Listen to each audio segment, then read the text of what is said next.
تو اللہ تعالیٰ جو ہیں ہمیں یہ حکم دیتے ہیں کہ ٹھیک ہے تم شادی کرو، جب تم بالغ ہو جاؤ تو شادی کرو، اور اللہ تعالیٰ شادی کرنے والے کے جو ہے زندگی میں جو ہے وہ برکت ڈال دیتے ہیں، اور اللہ تعالیٰ ارشاد فرماتے ہیں کہ ہم میاں بیوی کے درمیان محبت پیدا کر دیتے ہیں۔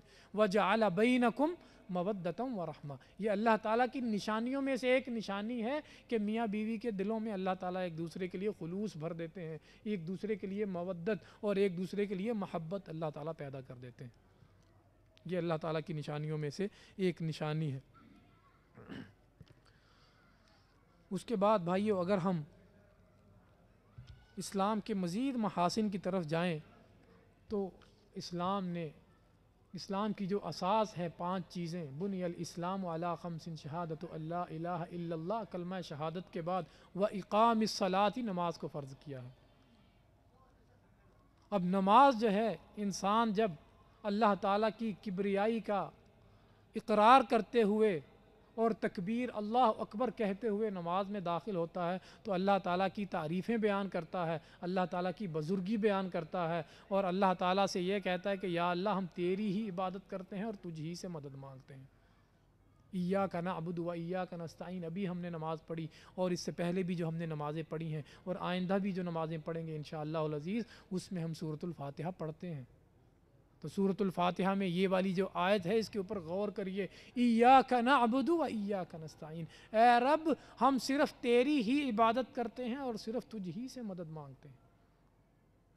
اللہ تعالیٰ کی عبادت اور اللہ تعالیٰ کی وحدانیت اور الوہیت کا اقرار کرتے ہوئے ہم اللہ تعالیٰ سے یہ کہتے ہیں کہ یا اللہ تیری ہی عبادت کرتے ہیں اور تجھ ہی سے مدد مانگتے ہیں، اور پھر اس کے بعد اللہ تعالیٰ سے ہم ایک دعا کرتے ہیں، اہدنا الصراط المستقیم، یا اللہ ہمیں جو ہے صراط مستقیم دکھلا، یا اللہ ہمیں صراط مستقیم پہ گامزن کر دے، اور یا اللہ ہمیں ان لوگوں کا راستہ دکھلا جن کے اوپر تیرے انعامات نازل ہوئے، صراط الذین انعمت علیہم غیر المغضوب علیہم ولا الضالین، نہ کہ ہمیں ان لوگوں کے راستے کے اوپر چلانا جن کے اوپر تیرا غضب نازل ہوا اور جو گمراہ لوگ ہیں۔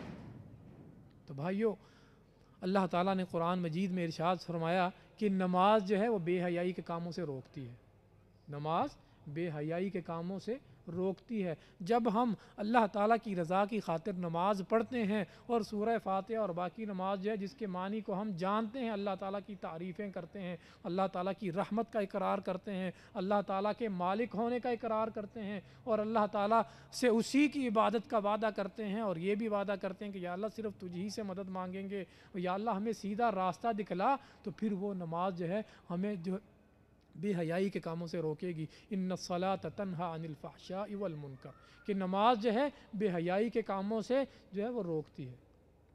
وَلَذِكْرُ اللَّهِ اکبر، اور تیرے اللہ کا ذکر، تیرے رب کا ذکر بہت بڑی چیز ہے، اور اللہ تعالیٰ ارشاد فرماتے ہیں کہ ہم نے تمہیں نماز عطا کی، وَاسْتَعِينُوا بِالصَّبْرِ وَالصَّلَاةِ، نماز کے ذریعے ہم سے مدد طلب کرو، وَاسْتَعِينُوا بِالصَّبْرِ وَالصَّلَاةِ۔ تو نماز جو ہے یہ اللہ تعالیٰ سے مدد طلب کرنے کا ذریعہ ہے۔ وَاسْتَعِينُوا بِالصَّبْرِ وَالصَّلَاةِ، ایک بہترین تعلق قائم کر دیا اللہ تعالیٰ نے اپنے درمیان اور بندے کے درمیان۔ ہم جب نماز پڑھتے ہیں تو ایسا ہے کہ جیسے ہم اپنے رب سے جو ہے اپنے رب کے سامنے ہم کھڑے ہیں اور اپنے رب سے ہم مانگ رہے ہیں، تو یہ بہترین ایک تعلق ہے۔ نبی کریم صلی اللہ علیہ وآلہ وسلم ارشاد فرماتے ہیں کہ سجدے کی حالت میں بندہ اپنے رب کے سب سے زیادہ قریب ہوتا ہے۔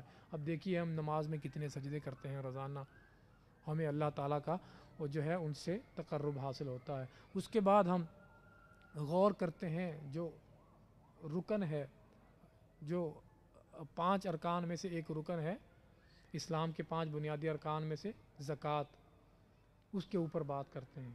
تو بھائیو، جو زکوٰۃ دیتا ہے وہ اپنے مال کو پاک کر لیتا ہے، اپنے مال کو پاک کر لیتا ہے اور اللہ تعالیٰ کے حکم کی تعمیل کرتا ہے۔ اللہ تعالیٰ قرآن مجید میں ارشاد فرماتے ہیں وَأَقِيمُوا الصَّلَاةَ وَآتُوا الزَّكَاةَ، کہ نماز قائم کرو اور زکوٰۃ ادا کرو۔ تو زکوٰۃ کے ذریعے سے انسان جو ہے اپنے مال کو پاک کر لیتا ہے، اور اس کا دل جو ہے اس کو بخل سے پاک کر دیا جاتا ہے۔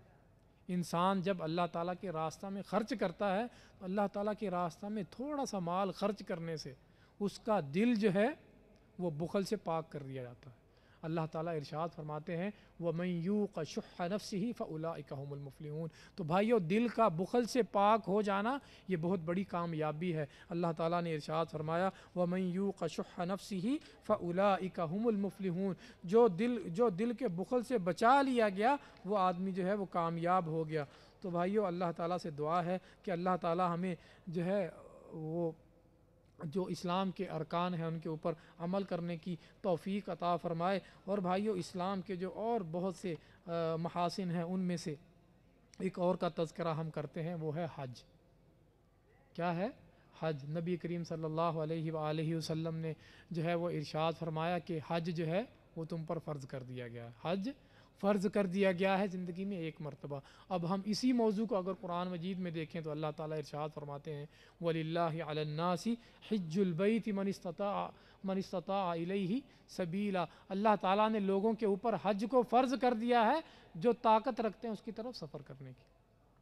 تو بھائیو، حج کے میدان میں جب اگر آپ منظر اپنی آنکھوں کے سامنے لائیں تو حاجی جو ہے وہ احرام میں ملبوس ہوتا ہے اور اللہ تعالیٰ کی وحدانیت کا اور اللہ تعالیٰ کی توحید کا اقرار کرتے ہوئے اور تلبیہ کہتے ہوئے حجاج جو ہیں وہ رواں دواں ہوتے ہیں جو میدان عرفہ کی طرف لبیک اللہم لبیک لبیک لا شریک لک لبیک ان الحمد والنعمت لک والملک لا شریک لک۔ تو بھائیو، یہ تلبیہ پڑھتے ہوئے بندہ جو ہے وہ اللہ تعالیٰ کے اور زیادہ قریب ہو جاتا ہے، اللہ تعالیٰ کے اور زیادہ قریب ہو جاتا ہے، اور اس دن اللہ تعالیٰ ان تمام بندوں کی مغفرت کا اعلان کر دیتے ہیں جو میدان حشر میں اللہ تعالیٰ کی رضا کی خاطر حج کرنے کے لیے جمع ہوتے ہیں۔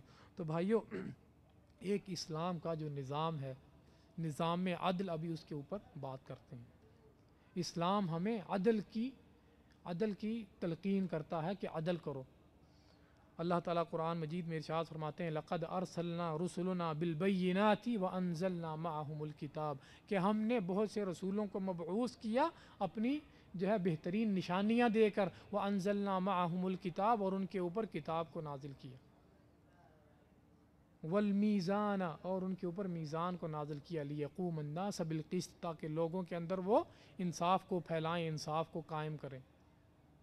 اور ایک اور مقام پر اللہ تعالیٰ ارشاد فرماتے ہیں یا ایھا الذین آمنوا کونوا قوامین للہ شہداء بالقسط، اے لوگو جو ایمان لائے ہو اللہ تعالیٰ کے لیے عدل و انصاف کو قائم کرنے والے بن جاؤ۔ ولا یجرمنکم شنآن قوم علی الا تعدلوا اور تمہیں کسی قوم کی دشمنی اس بات کے اوپر نہ ابھارے کہ تم انصاف نہ کرو۔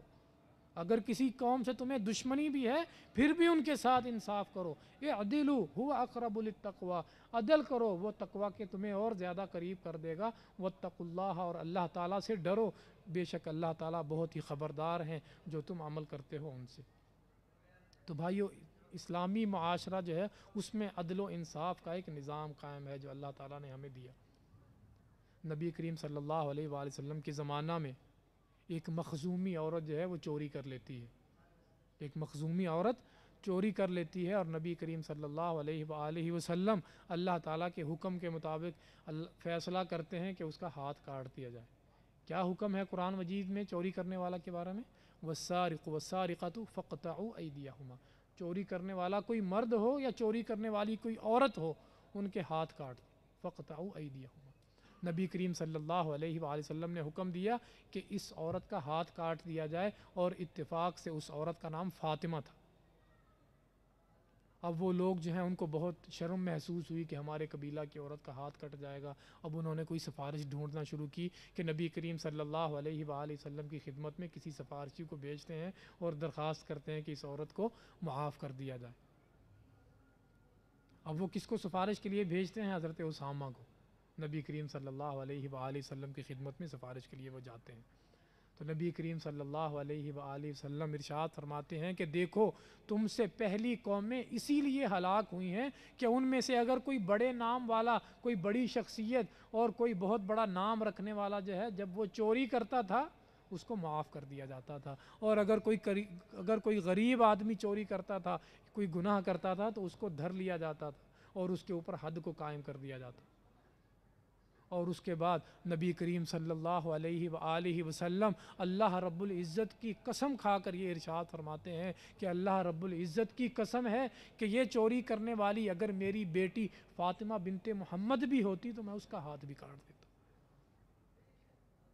تو نبی کریم صلی اللہ علیہ وآلہ وسلم نے عدل و انصاف کا بہترین نظام جو ہے وہ قائم کیا، اور وہ نظام عدل و انصاف کا نظام کہاں سے ملا؟ دین اسلام سے ملا، جو اللہ تعالیٰ نے نازل کیا جبرائیل علیہ السلام کے ذریعے نبی کریم صلی اللہ علیہ وآلہ وسلم کے اوپر، اور انہوں نے ہم تک وہ پیغام پہنچایا۔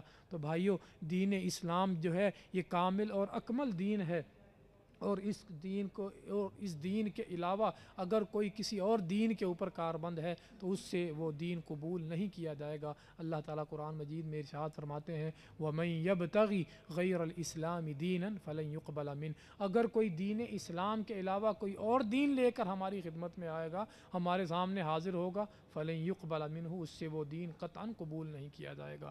وَهُوَ فِي الْآخِرَةِ مِنَ الْخَاسِرِينَ، اور وہ آخرت میں خسارہ اٹھانے والوں میں سے ہوگا۔ بھائیو، اللہ تعالیٰ سے دعا ہے کہ اللہ تعالیٰ ہمیں دین اسلام کے محاسن اور دین اسلام کے فضائل کو سمجھنے کی اور پھر ان کے اوپر عمل کرنے کی توفیق عطا فرمائے۔ آمین۔ وآخر دعوانا ان الحمد للہ رب العالمین۔ بارک اللہ لنا ولکم، آمین یا رب العالمین۔ Oh